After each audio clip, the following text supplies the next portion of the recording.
Olá, sejam todos bem-vindos uma vez mais, né? A oportunidade que nós estamos tendo de falarmos do Evangelho de nosso Senhor Jesus Cristo. Evangelho esse que para nós é o condutor, né? Além de Jesus ter nos oferecido a oportunidade de conhecer o seu caminho, ele nos deixou o seu Evangelho, uma forma de nos sustentar, de nos dar coragem para o enfrentamento diário no qual nós vamos proceder. Para nós, espíritos imperfeitos ainda que nós somos, temos muitas dificuldades pela frente. A dificuldade de perdoar, de aceitação, da resignação, da serenidade, né? Nos foge muitas das vezes os nossos temperamentos, os nossos piques emocionais, né? Porque nós não conseguimos conter a nossa raiva, ou a nossa ira, o nosso desagrado de alguma forma. O Evangelho de Cristo, ele é muito claro, ele não deixa nenhuma dúvida. O difícil, a dúvida somos nós que criamos, somos nós que estabelecemos. No Sermão das Bem-aventuranças, no capítulo 5 em Mateus, Jesus exemplifica passo a passo tudo que nós possamos entender através do seu Evangelho e nos dá uma oportunidade de nós entendermos, de nós focarmos nessas palavras para que nós possamos direcionar os nossos passos. Somos espíritos inferiores, somos espíritos devedores, somos espíritos ainda que carregamos as nossas mazelas pelas nossas imperfeições acumuladas nas nossas experiências corpóreas através das nossas reencarnações. Ainda não conseguimos burilar, extrair de nós as raízes dessas ervas daninhas, orgulho, a vaidade, né? Tolo orgulho e tola vaidade, que não nos fazem ainda entendermos como seres universais que nós somos, infinitos e imortais, para que nós possamos entender que nós aqui estamos tendo essa oportunidade. Eu estou aqui. Eu, como espírito, eu estou nesse processo evolutivo buscando a oportunidade do nosso crescimento. Ainda nos foge o conhecimento maior na aplicação do Evangelho do Cristo em nosso dia a dia. Se Jesus nos indicou o caminho, ele nos disse assim: eu sou o caminho, eu sou a verdade, eu sou o caminho, a verdade e a vida. Ninguém vai ao Pai senão por mim. Nós ainda não estamos tendo uma dificuldade muito grande, pois nós não conseguimos entender ainda essa oportunidade que Jesus nos oferece. Porque muitas das vezes a gente pega essas palavras que quer interpretar do nosso jeito. Porque forçosamente, se nós buscarmos o Evangelho do Cristo para dentro de cada um de nós, ele vai nos implicar no quê? Na nossa reforma íntima, na nossa reforma moral. E quem de nós está propenso a buscar isso? A que nós possamos buscar a nossa evolução e descartar o nosso orgulho e descartar a nossa tola vaidade. Nós ainda acreditamos que nós somos seres especiais, nós somos os únicos habitantes desse universo de Deus, nosso Pai. E Jesus nos disse, há muitas moradas na casa do Pai.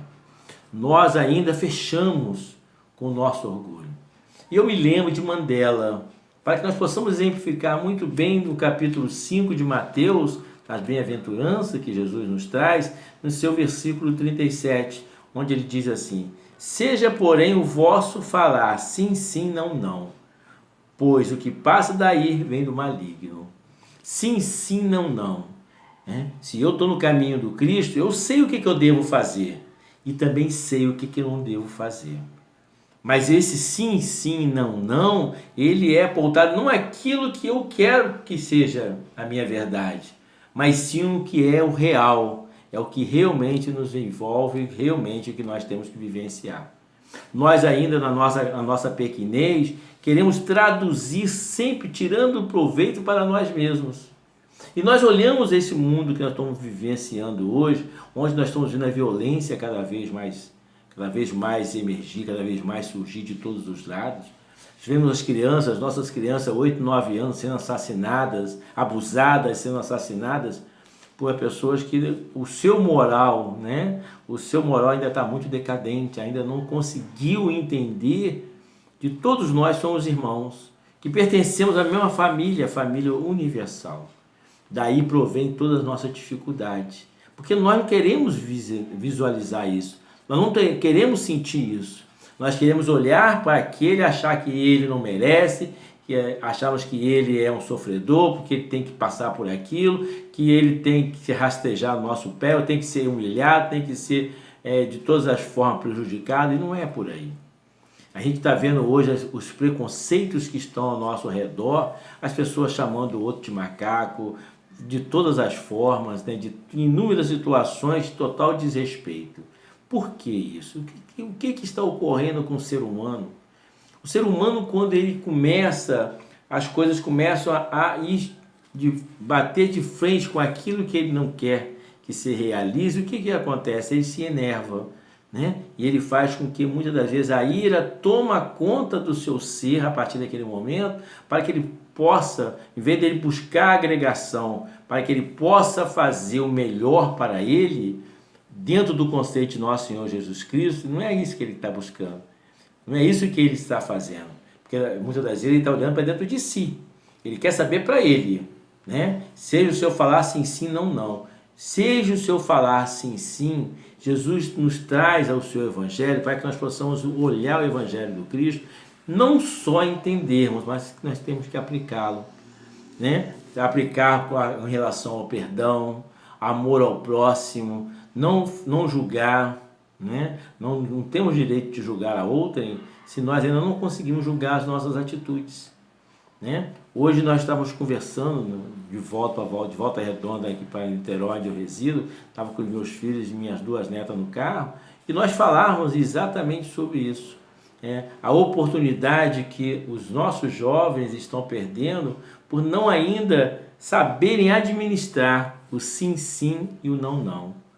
É muito difícil para um jovem hoje receber um não, porque vai ficar com raiva do pai, vai ficar com raiva da mãe, vai ficar com raiva da professora, né?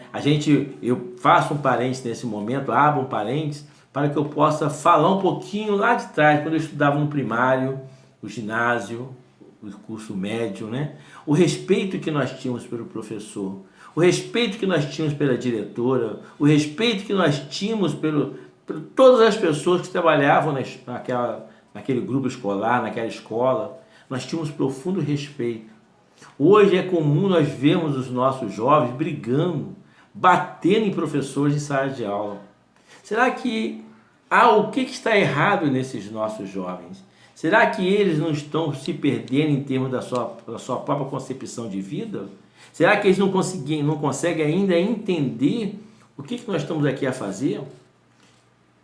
Talvez, né, pelas suas dificuldades do entendimento da vida imortal, eles não conseguem entender o que aqui nós estamos passando, não de verão, nem a recreio, nem a passeio, nem em cruzeiro. Nós estamos vivendo aqui na escola chamada vida, onde nós temos a oportunidade de aplicar tudo aquilo que nós estamos tendo a oportunidade de estudar e nos conscientizarmos. O meio espírita, o espiritismo, essa doutrina dos espíritos, que vieram nos trazer um grande legado de nosso Senhor Jesus Cristo, nos ofertando a palavra e que nós possamos fazer exemplificação no nosso dia a dia, na nossa melhoria contínua, ainda nos causa um certo temor. Por muitos dos espíritas, que se dizem espíritas, se dizem cristãos, ainda não se adaptaram à promessa que o Jesus nos disse, né? Eu vos enviarei um Consolador. E quando ele fala do Consolador, ele vai falar daquele que vai vir abrir as nossas mentes, nos ajudar a pensar melhor, nos ajudar a visualizar melhor a nossa vida. E o Espiritismo veio com essa função, veio nos ajudar. E é por isso que muitas das vezes, quando a gente sai às ruas, a gente vê os nossos jovens se prostituindo, se drogando, nossas crianças sendo assassinadas, as nossas crianças indo para o caminho das drogas, indo para os caminhos de dificuldades, porque ainda não conseguiram ter, dentro de cada uma delas, a oportunidade de entender a grandiosidade que é essa experiência que nós estamos tendo aqui nesse momento, nessa oportunidade, a nossa vida física, a nossa vida corpórea. Nós não conseguimos ainda entender isso. As pessoas ainda acreditam que quando nós desencarnarmos, nós vamos ficar adormecidos até esperar o julgamento final, onde todos que morreram vão voltar e serem julgados. Nós ainda acreditamos piamente nisso. Muitos dos nossos irmãos acreditam piamente na volta de Jesus para que ele possa julgar. Eu acredito na volta de Jesus para que ele possa mostrar, eu estou vivo, eu estou aqui, né? E nos convidar uma vez mais. Não, nós ficamos tão envoltos nas trevas em algumas oportunidades e chegaram a afirmar que se Jesus hoje aqui voltasse no nosso meio, ele andaria com 2 armas na cintura e com segurança ao seu lado. Olha que ponto nós estamos chegando.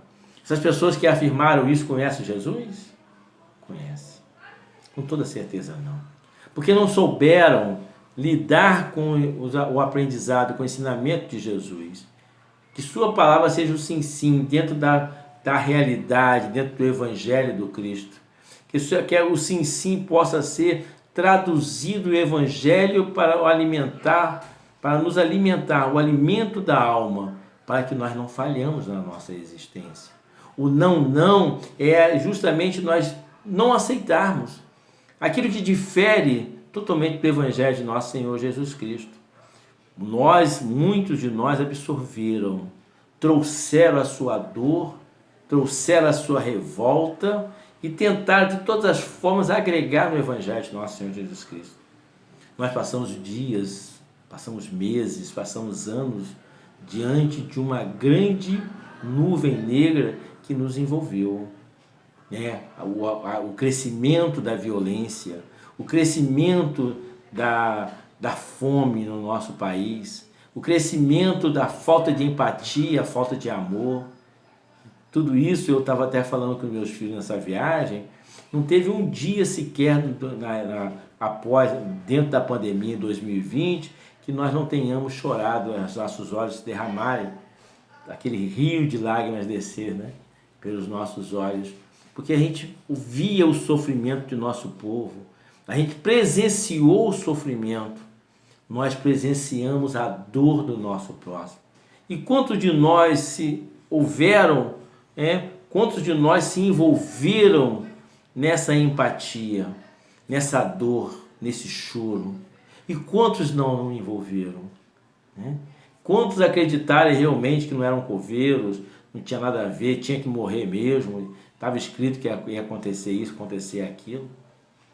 Mas, na verdade, se nós trouxermos o Evangelho de Cristo, nós não vamos falar de matança, nós não vamos cometer adultério, nós não vamos cometer assassinato, nós não vamos roubar, né? Nós não vamos humilhar o nosso próximo, nós não vamos pisar no nosso irmão, nós não vamos fazer com que o preconceito exista e nos force a buscar e afastar essas pessoas de nossos olhos. Hoje eu estava revendo algumas postagens do meu Face e eu vi uma postagem que falava dos nossos irmãos de rua, né? E falava mais ou menos assim, sabe, que essas pessoas não tiveram Covid na época, né? Uma coisa impressionante, a coisa está até hoje é uma grande interrogação que nós colocamos, para a pessoa falar, sabe por que eles não pegaram, sério? Porque essas pessoas, eles não conviveram com ninguém, a não ser com eles mesmos. Eles não apertaram a mão de ninguém, porque a gente não foi até eles. E quando nós passávamos por eles, passava longe, com 2, 3 máscaras, porque na verdade eles não tiveram a oportunidade de contrair. Porque nós, né, todos nós, que estávamos envoltos com o vírus ao nosso redor, nós sentimos por eles um certo desagrado. E esse desagrado continua até hoje. Não há compaixão do ser humano, não há empatia do ser humano, não há o amor ao próximo, não há aquele carinho que nós temos de ter, de abraçar, né? Ele falou assim, quantas pessoas de rua, se naquela oportunidade, tiveram a oportunidade de receber um abraço? Nenhuma. Eu me lembro que, em determinado momento, eu estava numa esquina, numa rua muito movimentada, e eu vi esse espírito que nos acompanha, nos disse assim, meu irmão, olha para o outro lado.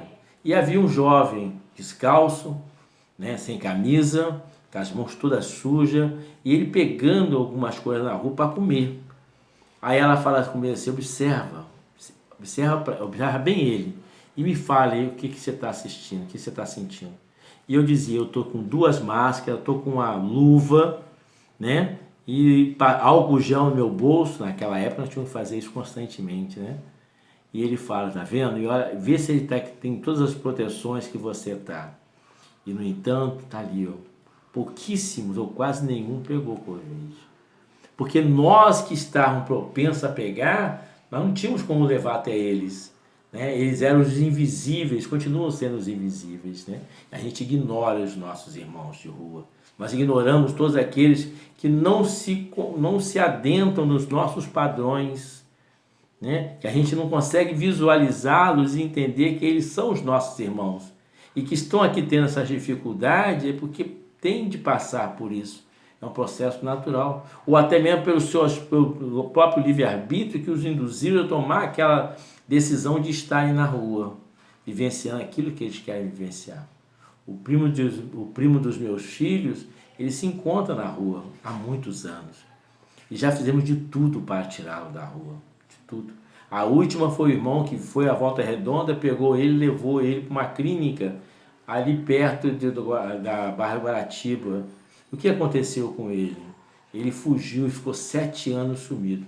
Todos nós acreditávamos que ele já tinha falecido, tinha desencarnado.